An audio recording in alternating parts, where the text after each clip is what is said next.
This kind of helps us get a big picture sense of the genre of prophet. Now I want us to talk about the context of the book, all right?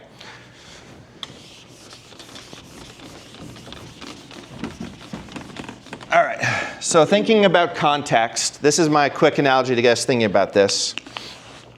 How many of you go to the library, pick up a fiction book, and you're like super excited to read this fiction book? It's like a mystery or a big adventure. Like I picked Lord of the Rings as an example because it's like the greatest work of fiction in English. And you're like, okay, I'm so excited to read this book. So this morning I'm going to close my eyes, randomly open it, and read a couple pages. Then I'm going to close it. And then tonight when I want to get back to the book, I'm going to close my eyes, randomly open it, and read a couple more pages. How many of you do that with fiction books? Right. Why do we do that with the Bible? The Bible's written to us in books. They hang together. They flow. They fit in context, right? And we know this. Like, even if you think about what does a word mean? Take the word bank. What does the word bank mean? It depends. Depends on context, right? Because if I said, you can bank on that, it's a verb. If I said, I'm going to the bank, that's probably a different thing. But then even again, am I going to the bank to wash my clothes, as in a river bank, or am I going to the bank to deposit money, right? The context matters, right? When you take one thing out of context, you're going to misinterpret it. Just like if you're watching a TV show or a movie, so this is a TV screen, and these boxes represent scenes in the movie, okay? So scene 1, 2, 3. If you walk in halfway through the movie, generally you're really confused about what's going on, right? You don't know who the bad guys are, who the good guys are. You don't know what's going on, right? Because you have to understand it in context. And so that's what we want to do every time we're reading a book of the Bible, is try to understand it in context.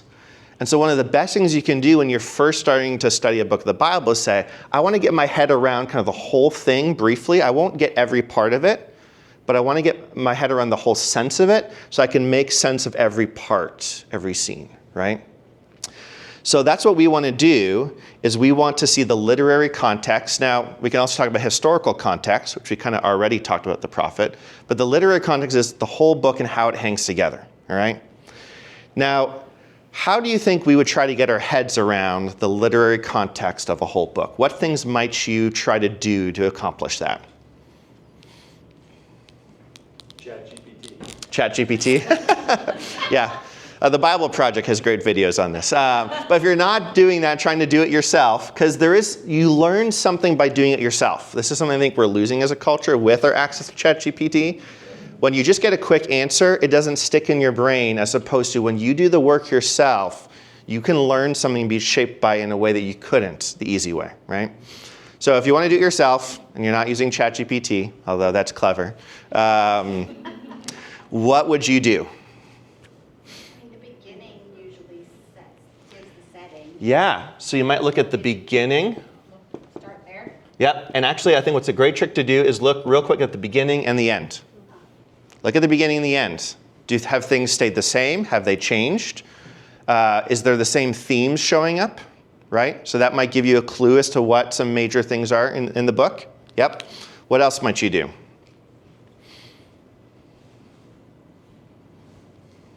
Would it make sense to look at the book before and after? I mean, Yeah. some of the books are not chronological. Yeah, but that's helpful thinking about maybe like the historical context, like thinking through where does the book fit in the bigger story. Yep, that's definitely important. Yep. Yes, kind of like see like how it's pointing to, I guess, the beginning and end of the eras, like Yep. the creation, Jesus, now. So Okay, yep. all three there. Yeah. Yes, you might be looking again, think it fits in the big story of redemption. Yep. Would you be looking for the people mentioned or the Yeah. Yep. location? Yeah. Yeah, you're going to be looking for, especially for historical context, people, events, locations, and especially in narrative books, this is really helpful for like seeing the flow of a book. So for example, take 1st and 2nd Samuel, which is really one book. We just split it up. If you track the major characters, you get a good sense of the flow of the book. The book, it really is about God raising up Samuel to raise up Saul, who's a failure, to raise up David. That's the whole story of 1st and 2nd Samuel, right? So just seeing the main characters gives you a sense of the flow of this book. This is a story of God eventually getting his king in place, right? But like another good thing to do, honestly, is just read it. Read the whole book through. Just skim read it. You know, and not necessarily worry about trying to understand. Just read it all real quickly, so that you're just at least getting a flow of it. And as you do that, you might want to look for, I call them just sections. Just look for big sections, right? And this might be based off like, you notice that there's a certain theme being talked about for a while, or maybe it is like it's a big focus on one location for a while, and then you notice, oh, now in these chapters it's a different location, right? Or there might be transitions, like natural transitions the author's giving you. As you look for that, you get a sense of kind of the big flow of the book. And then you can say, okay, now I've got the 30,000 foot view, the flow of the book. So that's what we're actually going to do, is we're going to practice doing this with the book of Habakkuk. So I'm going to break you up in your tables.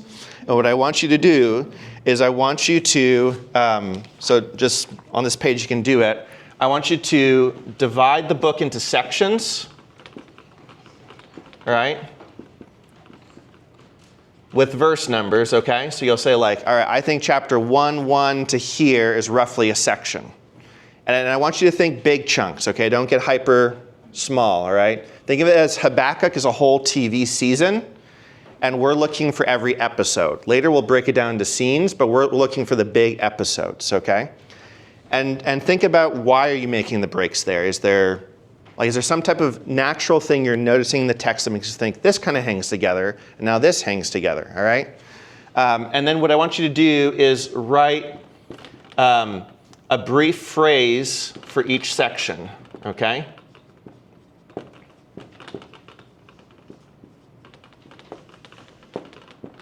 So like, this section is about blank, and just put a brief phrase. It doesn't have to be, super amazing. Just get a rough idea down. Make it specific enough that you're like, yeah, this is what this section's about. Like, not, don't just say like, oh, this section's about God.